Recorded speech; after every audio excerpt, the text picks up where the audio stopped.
Jewish life has existed for over 1,000 years in Hungary. By the 19th and 20th centuries, Jews held prominent roles in the arts, science, politics, and business. Arguably the most famous of whom was Theodor Herzl, the founder of modern Zionism. However, anti-Semitism was never very far from the surface, and by 1935, Hungary emerged as an ally of Nazi Germany.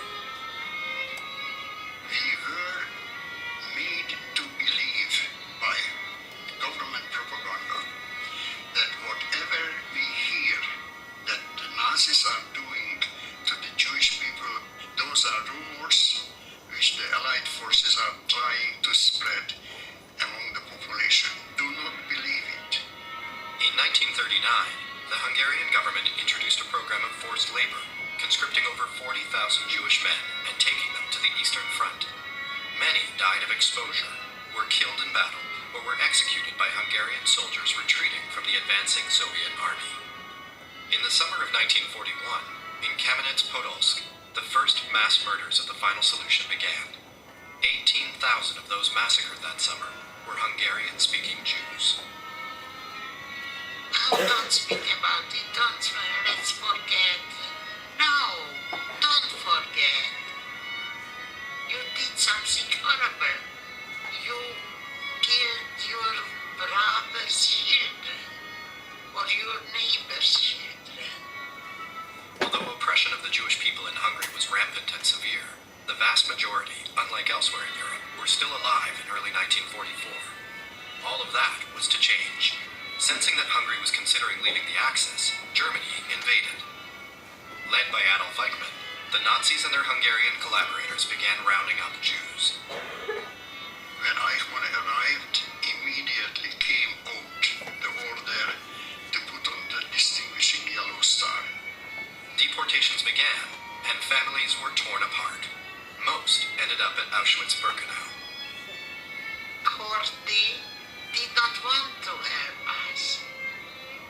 They were the last days of their existence. Could we save million people, 1 million. Instead, I was a witness that these wonderful, innocent, beautiful, talented children were sent to the gas chambers. Approximately 400,000 Hungarian Jews were murdered within a period of 10 weeks at the hands of the Nazis. Many more were killed by their fellow citizens in the Arrow Cross. Of an estimated 800,000 Hungarian Jews alive at the beginning of 1944, less than 200,000 remained in the spring of 1945. More than 3/4 of Hungary's Jewish population had been murdered, all in the last year of the war.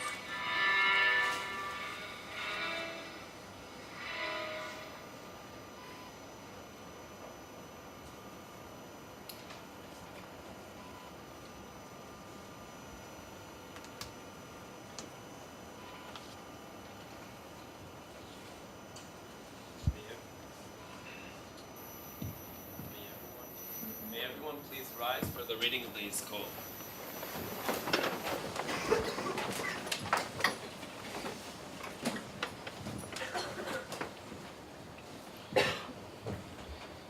יזכור אלוהים את כל הנשמות של כל קהילות בית ישראל בגולת אירופה שהועלו על המוקד בשנות השואה תש עד תש"ה. 6 מיליון אנשים, נשים, ילדים וילדות, בחורים ובתולות, זקן וטף, שנהרגו ושנטבחו באכזריות איומה, ונרצחו ברצח המונים במקומות מגוריהם, בערים, בעיירות ובכפרים.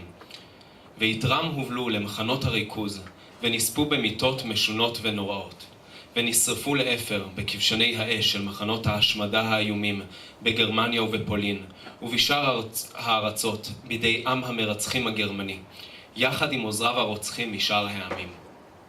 שהיו בעצה אחת להשמיד ולהרוג ולאבד את העם היהודי, ולמחות את זכר היהדות, ולחלות כל אשר בשם ישראל יקרא. אל נקמות שופט הארץ, זכור נא את נחלי הדם שנשפך כמים, דמי אבות ובנים, אמהות ועולליהם, רבנן ותלמידיהם, והשב גמול שבעתיים לצוררי עמך. שבעת שמע ישראל שזעקו הלקוחים למוות, אל תדום, ואנקת המעונים תעלה לפני כיסא כבודיך, לנקום במהרה ועמנו לעינינו את נקמת דם בניך ובנותיך הקדושים והטהורים, שלא זכו לקבר ישראל, ככתוב, כי דם עבדיו יקום ונקם ישיב לצריו, וכיפר אדמתו עמו. You may be seated.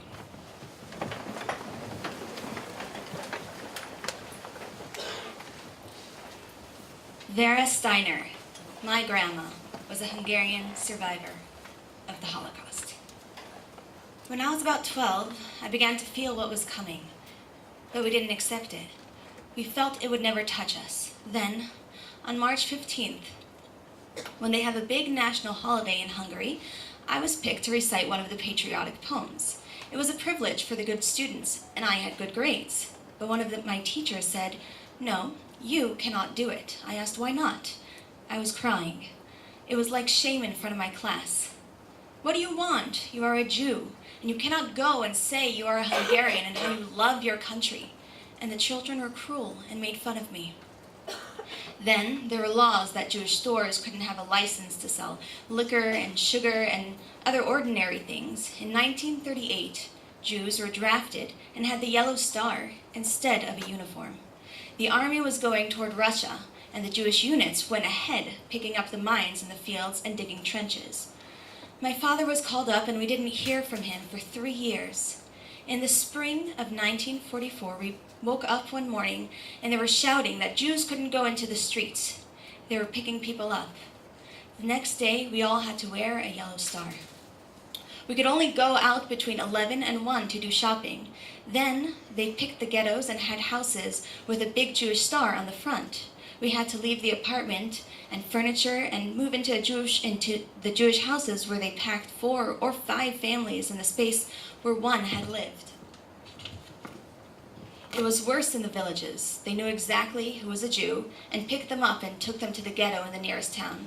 They took my mother and brother that way and sent them to Auschwitz. My mother was 41. My brother was 10 years old.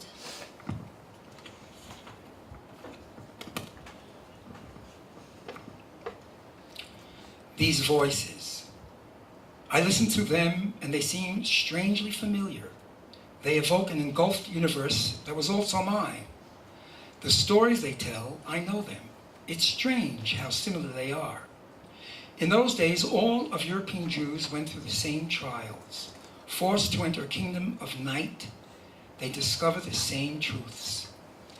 In my little town, too, there were rabbis who opposed the Zionists, young people who tried to leave for Palestine illegally, assimilated Jews who only came to synagogue once or twice a year, Hasidim, and emancipated Jews. And all were to meet at the edge of the yawning abyss. In our town, too, we should have taken steps. Rumors had reached us. The enemy was ruthless. We could have gone into hiding. We didn't. If only one had known, but we didn't know. If the leaders of the free world had taken the trouble to warn Hungarian Jews, to inform them, to advise them not to obey the evacuation orders, to flee the transports, how many might have managed to save themselves? But we didn't know. Perhaps we didn't want to know. It was easier that way. Elie Wiesel, Voices from the Holocaust.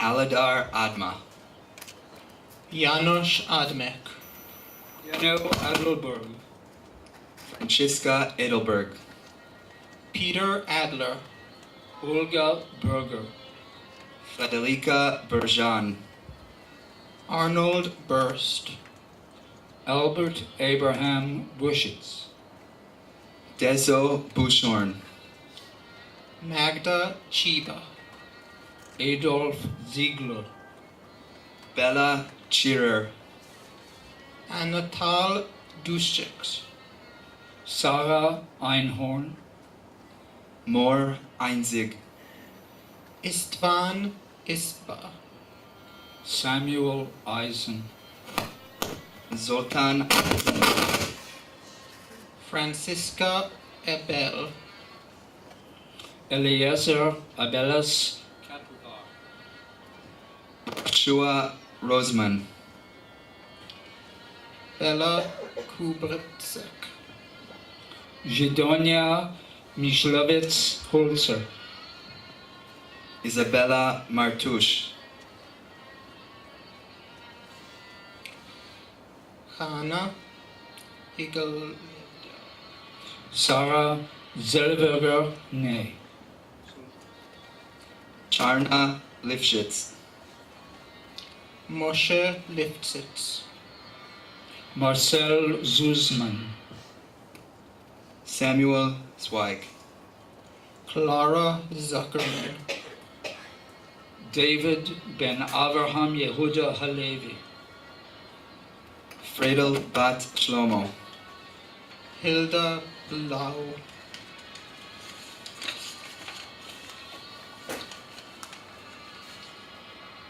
Moshe Ben Yitzchak Leb Blau, Matel Miriam Bat David Halevi, Shlomo Ben Yonah David, Rachel Bat David Halevi, Shlomo Ben Pinchas, Gittel Bat Pinchas,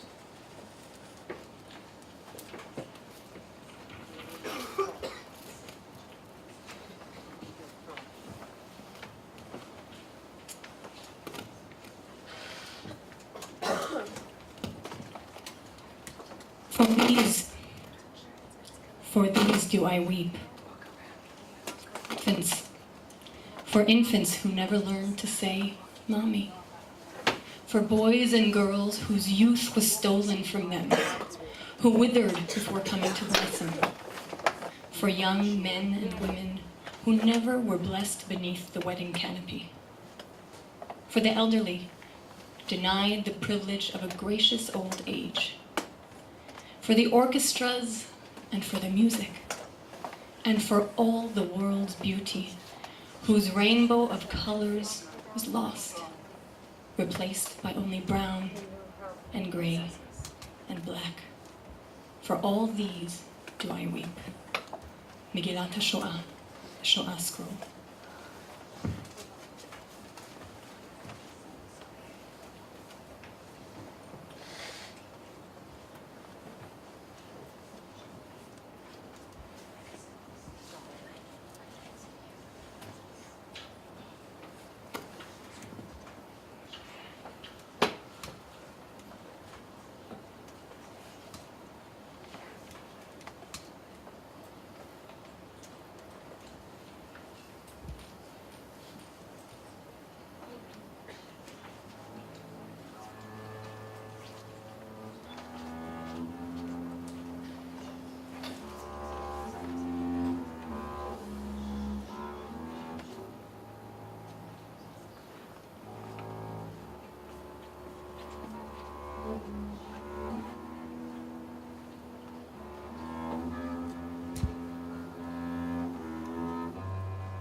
O Lord, my God, I pray that these things never end.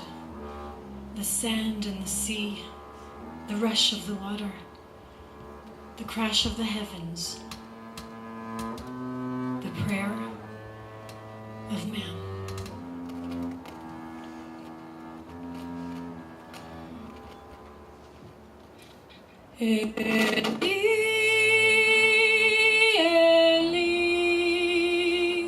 שלא ייגמר לעולם, החול והים, רשרוש של המים, ברק השמיים, תפילת האדם, החול והים, רשרוש אל המים, ברק השמיים, תפילת האדם.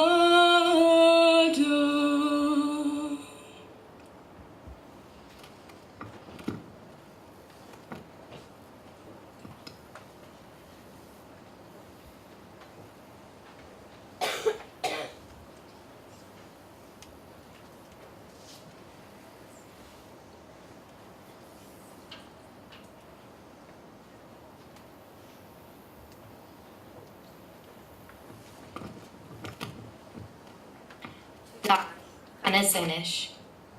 To die, so young to die. No, no, not I.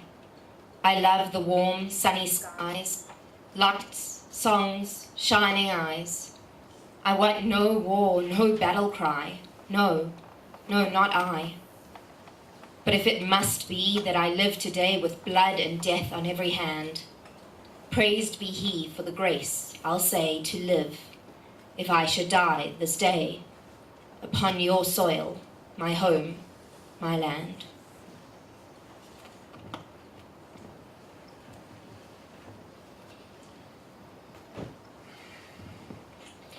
My great-grandmother, Martha Hartmann, was a Hungarian survivor of the Holocaust.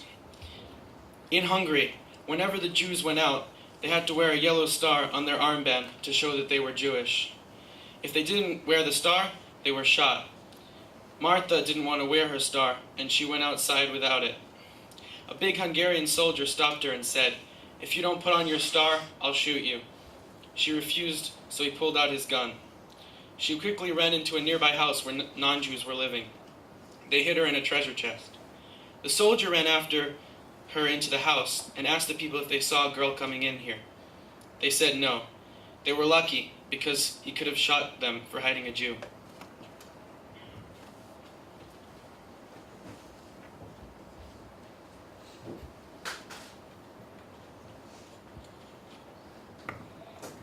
A Hungarian Rhapsody, all about Tibor. The very first time that Margot told a boy, "I love you," she said it in Hungarian. Seret let. Margot met Tibor at Elwood High School in grade 7 when they were both 12 years old. Margaret had migrated to Melbourne, age 3, from a displaced persons camp in Kassel, Germany. Tibor was born to refugees from Hungary. He was born in November 1945 in Ethiopia. Margot liked him very much, and at the age of 12, she knew that her parents would not approve of her friendship with a boy who was not Jewish. Nevertheless, when she received an invitation that said, "To Margot and friend," she invited Tibor to be her partner. They enjoyed the party, the dancing, and even each other's company. They talked for hours. Tibor had a strong Hungarian identity. He played the violin. He offered to teach her chess.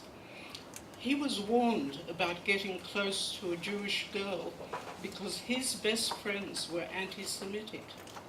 His parents were very wary of friendships with Jews. Just before Tibor's 13th birthday, his parents came clean about their identity. They had converted to Christianity when they were single. When they had met, neither knew that the other was Jewish. Only after they were married did they discover the other's secret. Nothing good came of being Jewish, only fear and pain. They decided to spare their children. In Ethiopia, they had identified as Hungarian Protestants. When the family migrated to Melbourne, they continued the lie. They sent the children to a Protestant Sunday school. It was a very big secret. When they were in senior high school, Irene, Tibor's mother, still opposed Margot's friendship with her son. She did not want him to have a Jewish girlfriend, and yet she herself spent time talking with Margot about every subject under their sun. In their seniors' years, she gave them many pep talks. Some of them sounded just like the things that Katya, the mother in Hannah Senesh, says to her daughter. In particular, Margot remembered her often saying, "Young people don't realize that by taking one step on the wrong path, they are destroying their whole future." She said this in particular about their studies, especially their matriculation. From the age of 13, Tibor became very active in Hashoah Hatzaiyah. He quickly became a madrich, a leader in the movement. It was still a very big secret at school.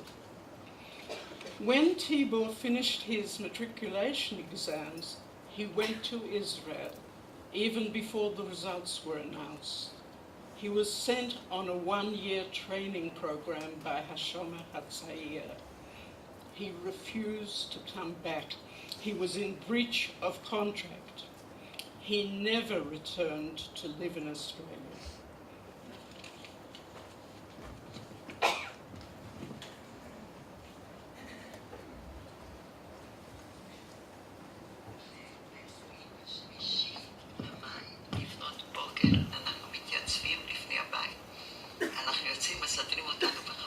ואנחנו צועדים אל בית הכנסת הגדול. בית הכנסת הגדול זה ברחוב שלנו, כמעט מולינו, אני זוכרת כל המשפחה הולכים ועוברים, ומהבית שלנו איזה פרצוף זר, אישה עומדת ומסתכלת בסקרנות רבה. אני כל כך זוכרת את המבט של אמא, הסתכלה ואומרת לי, קיקני שהין, אל תסתכלי לשם. כל הזמן הסתכלתי. אני הייתי נורא ילדה של אמא. מאוד הייתי קשורה לאמא, עליו שהייתה עסוקה מ8 ילדים, לא רק איתי, אבל ככה אני זוכרת, אפילו תוך כדי הליכה לקרונות, עוד ככה לידה, כזה, רציתי לנגוע בה כזה. כבר היה בערך שעה 2 שנפתח השער ובאו 2 שוטרים, הוציאו אותנו לרחוב. וזה מחזה סוריאליסטי כזה. בראש את רואה שיירה של אנשים, יש עגלות גם, זקנים וחבילות, אנשים שמים על העגלה, נכים יושבים על העגלה, ובראש השיירה הולך הרב, הוא לבש את הכותונת הלבנה של יום כיפור. והוא מחזיק את הספר התורה בידיים, והוא לבוש כמו ש... הם היו מאוד דתיים. היו גם ממלמלים תפילות. נדמה לי שאבא הליכה או משהו כזה. הם מאוד האמינו שיקרה משהו. אני עד היום לא מבינה. אבא היה איש עסקים, פיקח, חכם, איך הוא לא ראה מה הולך לקרות? ואני שואלת דבר אחר, היה לו כסף, אבל היה אדם עשיר. איך לא עזבו שם? למה לא הלכו?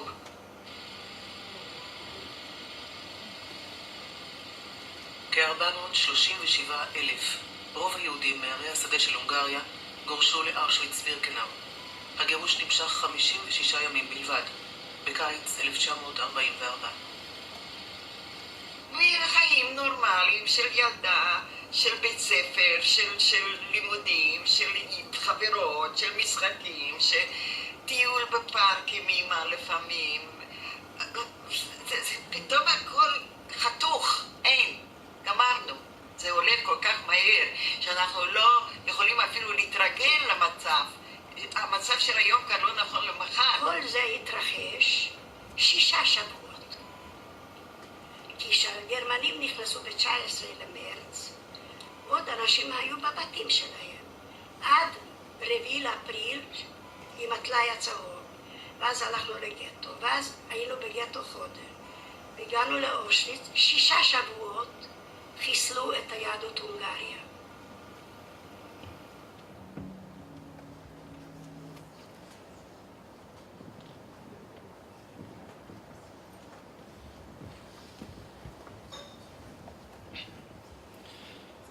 My bubby, Rachel Rose Hoffman Davies, is a Hungarian Holocaust survivor.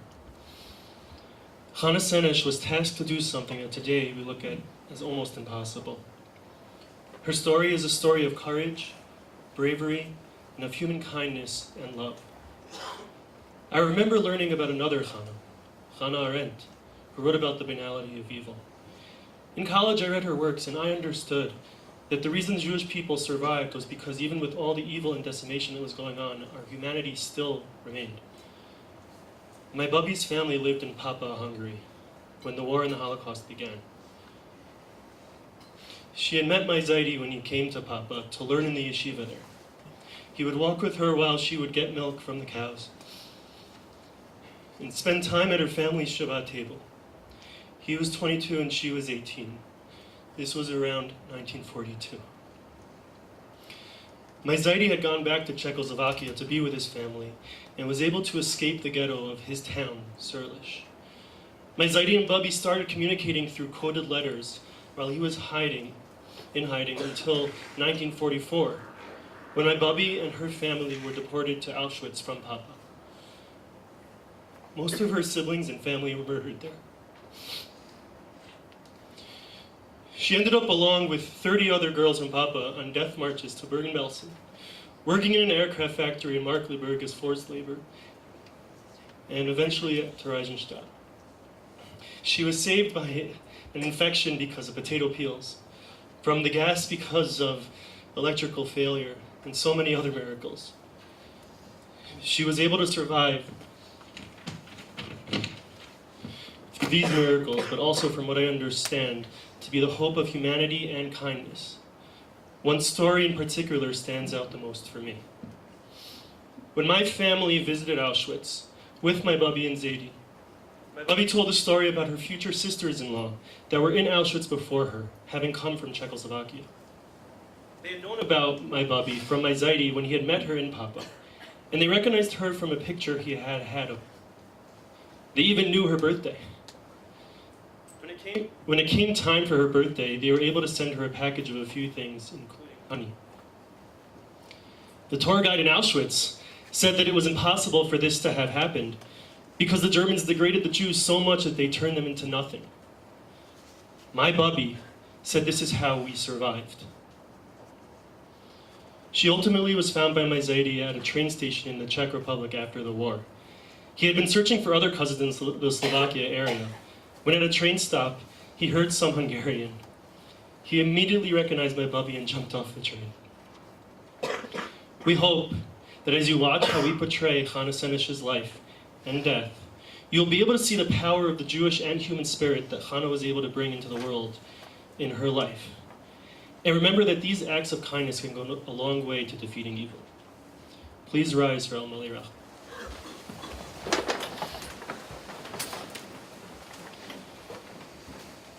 El malei rachamim shochein mamromim Hamsei menucha nechona al kenfei ashchina במעלות קדושים וטהורים כזוהר הקיים מזהירים את כל הנשמות של 6 מיליוני היהודים חללי השואה באירופה שנהרגו, שנשחטו, שנשרפו ושנספו על קידוש השם בידי המרצחים הגרמנים ועוזריהם משאר העמים.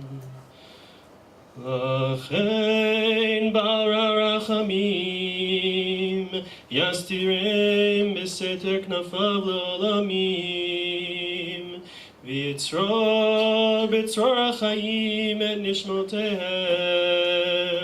אדוני הוא נחלתם בגן עדן תהא מנוחתם ויעמדו לגורלם לקץ הימין ונאמר אמן. Please remain standing for Hatikva.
The tekes is now concluded.